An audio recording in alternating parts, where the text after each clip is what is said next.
Ողջույն, իմ շատ սիրելի յութուբյան հետևորդներ, վաղուց չէինք հանդիպել, որոշել եմ այսօր ձմեռվա համար պահուստավորել բրոկոլի և կիսվել ձեզ հետ։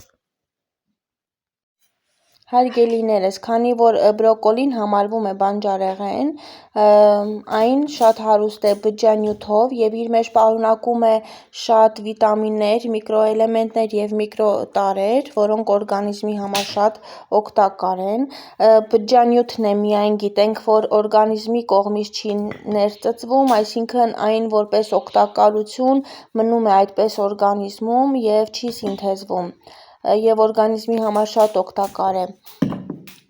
Մաներում ենք այսպես մեր ցանկացած չափերի, որպեսզի կարողանանք սառցախցիկից ցանել ու միանգամից օգտագործել աղցանների կամ նախուտեստ պատրաստելու մեջ, այսպես բաժանում ենք մանր հատվածիկների, որպեսզի կարողանանք նորմալ լվանալ հետոյի համար,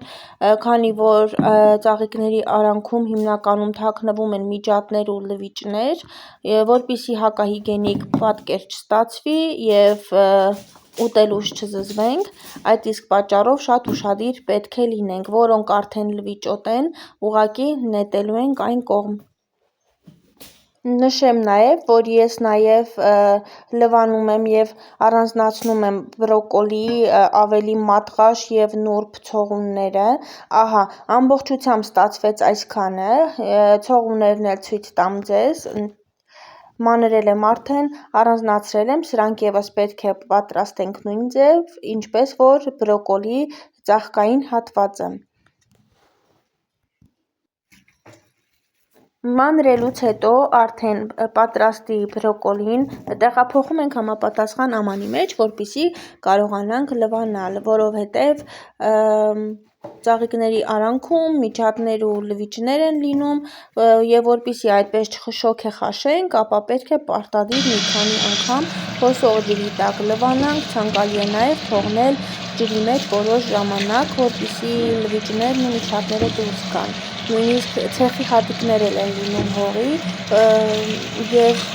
ցանկալի չէ, որ այդպես շոգեխաշենք։ Նշեմ նաև մոռացա ասել, որ բրոկոլիի թարմությունը կարող եք դուք որոշել կապված իր գույնի հետ, եթե այն մուգ կանաչ է, ապա շատ թարմ է, իսկ եթե արդեն դեղնավուն երանգ է ստացել, ուրեմն այն վաղուց վաղ քաղած է, մի քանի օրվա, և թարմ վիճակում երկար պահելը ուղղակի ցանկալի չէ, որովհետև ամբողջությամբ կարող են փչանալ։ Լվանալուց հետո քամում ենք, որից հետո արդեն կտեղափոխենք եռացող ջրի մեջ։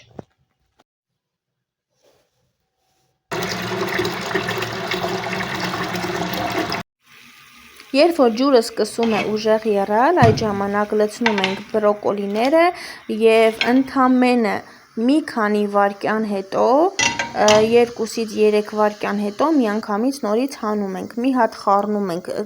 տակու վրա ենք անում, որպեսզի ամբողջը թրջվի եռման ջրի մեջ և արդեն սկսում ենք հանելը։ Երկար չենք թողնում, որովհետև երբ որ երկար ենք թողնում, մի հատ էլ սառցախցիկում սառում է, հետո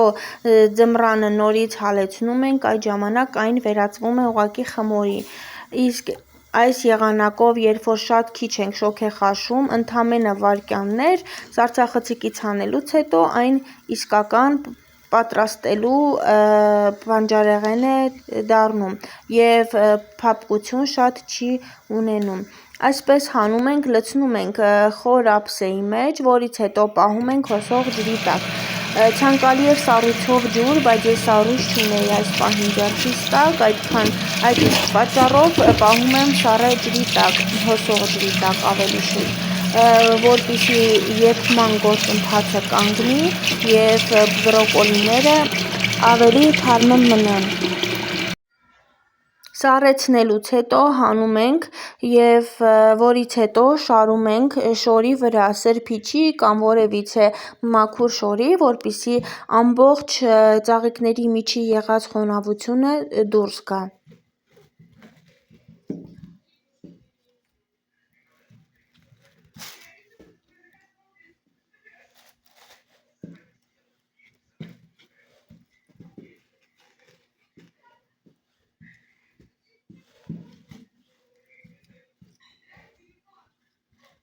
Երբ որ զգում ենք համեմատաբար քամված է և խոնավությունը դուրս է եկել, որոշ ժամանակ հետո շարում ենք սկուտեղի վրա առանձին,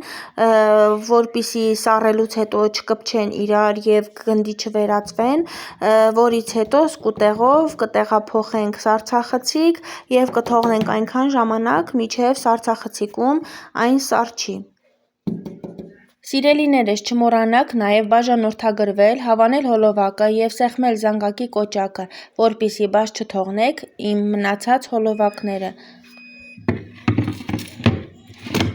Որոշ ժամանակ հետո, երբ որ արդեն այն սառած կլինի, լցնում ենք համապատասխան տոպրակների մեջ և սառեցնում ենք ձմեռվա համար։ Ահա տեսեք, ես արդեն սառեցրել եմ, իսկ սա արդեն պատրաստել եմ, որպեսզի ճաշակենք։ Անուշ լինի։